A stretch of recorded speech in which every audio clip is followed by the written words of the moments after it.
Hi friends, welcome to my channel art of day trading.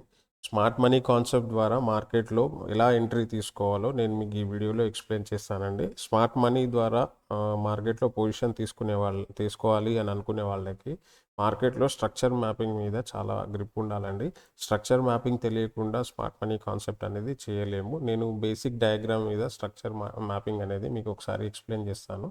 Explain చేసిన తర్వాత I will explain in chart also. So ఈ డయాగ్రామ్లో మీరు observe చేసినట్లయితే market అనేది ఒక సర్టెన్ లెవెల్ నుంచి ఫాలో అవ్వడం అనేది జరిగింది. ఆ తర్వాత ఒక సర్టెన్ లెవెల్ దగ్గర రివర్సల్ తీసుకొని ఫర్దర్ అప్ సైడ్ అనేది మూవ్ అవ్వడం జరిగింది. సో మార్కెట్లో ఎప్పుడైనా డౌన్ ట్రెండ్ అనేది కంటిన్యూ అవుతున్నప్పుడు ప్రీవియస్ స్వింగ్లో బ్రేక్ అయిన ప్రతిసారి మార్కెట్ అనేది ఒక ప్రీవియస్ స్వింగ్ ఉన్న స్ట్రక్చర్ని బ్రేక్ చేసి ఒక న్యూ స్ట్రక్చర్ని క్రియేట్ చేస్తుంది. కాబట్టి ప్రీవియస్ స్వింగ్లో బ్రేక్ అయిన పాయింట్ని బ్రేక్ ఆఫ్ స్ట్రక్చర్ అని అంటారు.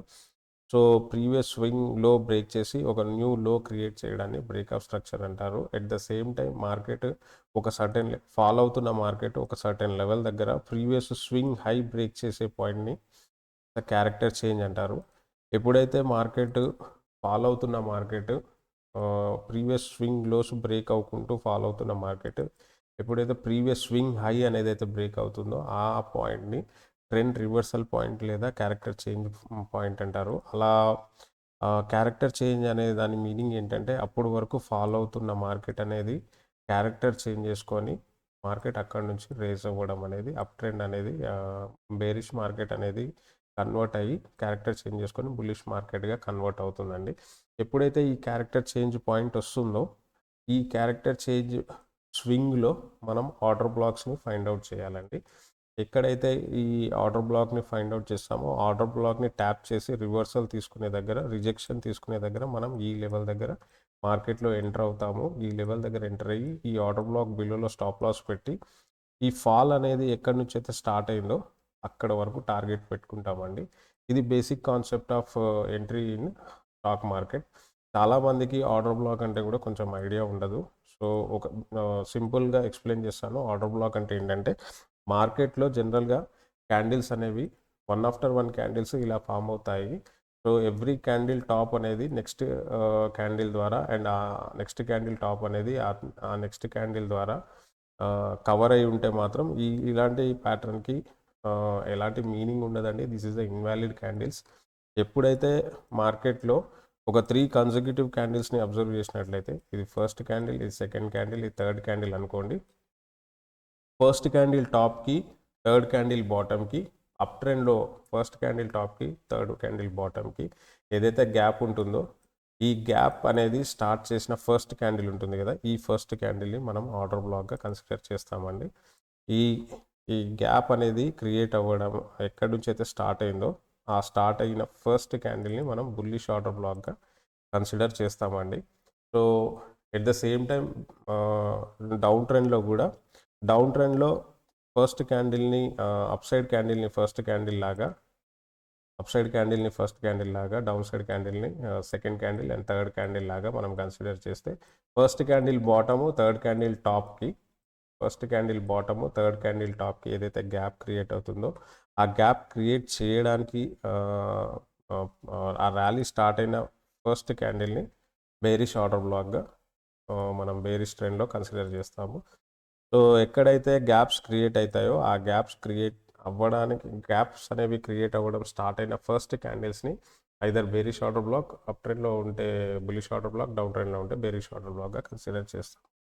సో ఎప్పుడైతే మార్కెట్లో ఒక మొమెంటం వచ్చిన తర్వాత మార్కెట్లో క్యారెక్టర్ చేంజ్ చేసుకున్న తర్వాత మార్కెట్ మళ్ళీ రిట్రేస్ అయ్యి ఆర్డర్ బ్లాక్ని ట్యాప్ చేసిన తర్వాత ఇక్కడ రిజెక్షన్ తీసుకుంటుందో ఈ రిజెక్షన్లో మనం ఎంటర్ అయ్యి ప్రీవియస్ స్వింగ్ హై వరకు టార్గెట్ పెట్టుకొని మనం ట్రేడ్స్ ప్లాన్ చేసుకుంటూ ఉంటాము. ఒకసారి నేను చార్ట్లో మీకు ఈ ఎగ్జాంపుల్ అనేది ఎక్స్ప్లెయిన్ చేస్తాను. సో మీరు ఇక్కడ అబ్జర్వ్ చేసినట్లయితే మార్కెట్ అనేది ఒక సర్టెన్ లెవెల్ దగ్గర నుంచి ఫాలో అవ్వకుంటూ ఇలా లోవర్ హైస్ వేసుకుంటూ ఇలా డౌన్ సైడ్కి అయితే వచ్చిందండి. సో ప్రీవియస్ ప్రతి స్వింగ్ బ్రేక్ చేసే దగ్గర మనం దీన్ని బ్రేక్ ఆఫ్ స్ట్రక్చర్ అంటాము. ఎవ్రీ స్వింగ్ లో బ్రేక్ చేసి ఒక న్యూ స్వింగ్ లోని క్రియేట్ చేయడాన్ని బ్రేక్ ఆఫ్ స్ట్రక్చర్ అని అంటాము.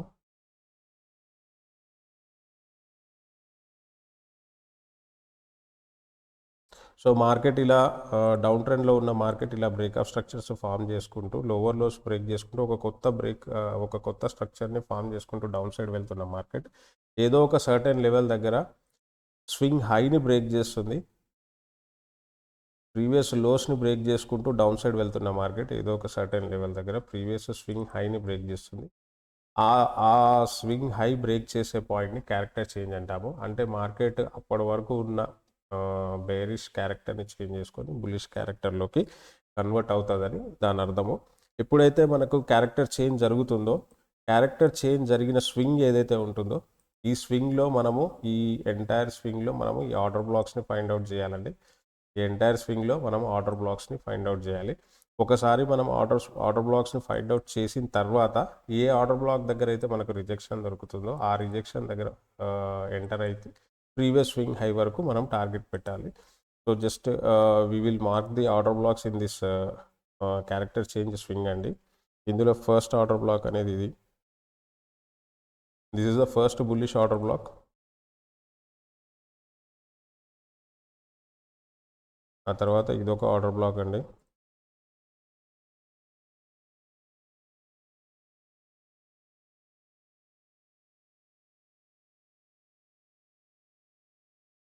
ఇదొక బుల్లిష్ ఆర్డర్ బ్లాక్. ఇదొక బుల్లిష్ ఆర్డర్ బ్లాక్ అండి. So there are 4 bullish order blocks in this swing. ఒకసారి క్యారెక్టర్ చేంజ్ చేసుకున్న తర్వాత 4 బుల్లిష్ ఆర్డర్ బ్లాక్స్ని ఈ స్వింగ్ అనేది క్రియేట్ చేసింది. ఆ తర్వాత మార్కెట్ ఒక రీట్రేస్మెంట్ తీసుకొని ఒక పుల్ బ్యాక్ తీసుకొని ఒక ఆర్డర్ బ్లాక్ దగ్గర రిజెక్షన్ తీసుకుందండి. సెకండ్ ఆర్డర్ బ్లాక్ దగ్గర రిజెక్షన్ తీసుకుంది. రిజెక్షన్ ఈజ్ నథింగ్ బట్ ఒక హ్యామర్ క్యాండిల్ కానీ ఒక పుల్ బ్యాక్లో హ్యామర్ క్యాండిల్ రావడం కానీ లేదా ఒక బుల్లిష్ ఎంగిల్ఫింగ్ క్యాండిల్ రావడం కానీ లేదా ఈ ఆర్డర్ బ్లాక్ దగ్గర డబుల్ బాటమ్ ప్యాటర్న్ కానీ లేదా inverted head and shoulder pattern కానీ ఏ ఆర్డర్ బ్లాక్ దగ్గర అయితే మనకు ఐడెంటిఫై అవుతుందో ఆ ఆర్డర్ బ్లాక్ దగ్గర మనం ఎంట్రీ తీసుకొని just below of that order black మనం స్టాప్ లాస్ పెట్టి ఈ ఫాల్ అయితే ఎక్కడి నుంచి అయితే జరిగిందో ఈ ఫాల్ ఆఫ్ స్ట్రక్చర్ ఎక్కడి నుంచి అయితే జరిగిందో ఆ హై వరకు మనం టార్గెట్ పెట్టుకోవచ్చు అండి. సో నేను మీకు ఒకసారి చూపిస్తాను. సో ఈ ఆర్డర్ బ్లాక్ జస్ట్ బిలో ఒక 5 to 10 points order block just below stop loss పెట్టి ప్రీవియస్ స్వింగ్ హై వరకు మనం టార్గెట్ పెట్టుకోవచ్చు అండి.